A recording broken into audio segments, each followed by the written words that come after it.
My interest here is that for the social media companies, there's just a mismatch of incentives. The social media companies, they want users and clicks and impressions, and inflammatory and often false content creates that. So even when the companies can't or haven't decided to identify a certain account as either foreign or nefarious, they can still downgrade the posts to limit their exposure.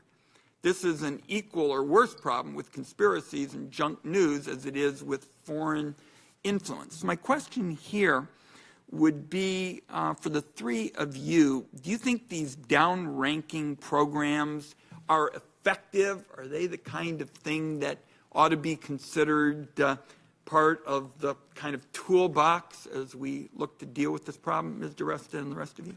Sure. So I think that there's sort of three facets to the toolbox. There's remove, reduce, or inform.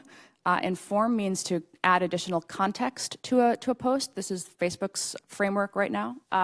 Reduce would be to do something like downrank it. Per the question earlier about is it possible to inject just a little bit of friction, this is where downranking could potentially be used as a tool as attribution and authenticity and integrity are established to reduce the reach of content. And then remove is, of course, the most extreme. Would any of you like to add anything? Yes.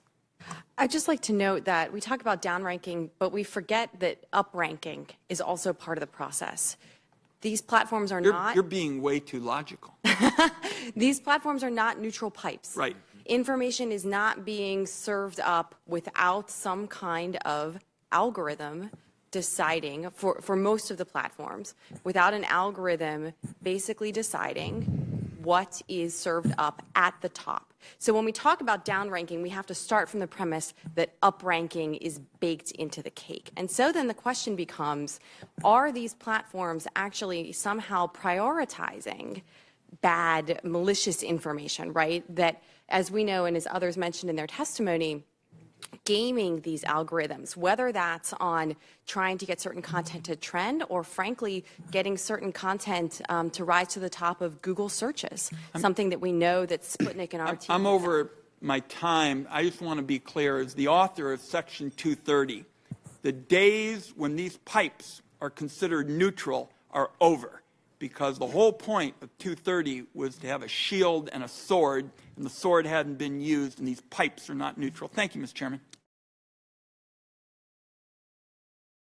Hey, NBC News viewers, thanks for checking out our YouTube channel. Subscribe by clicking on that button down here, and click on any of the videos over here to watch the latest interviews, show highlights, and digital exclusives. Thanks for watching.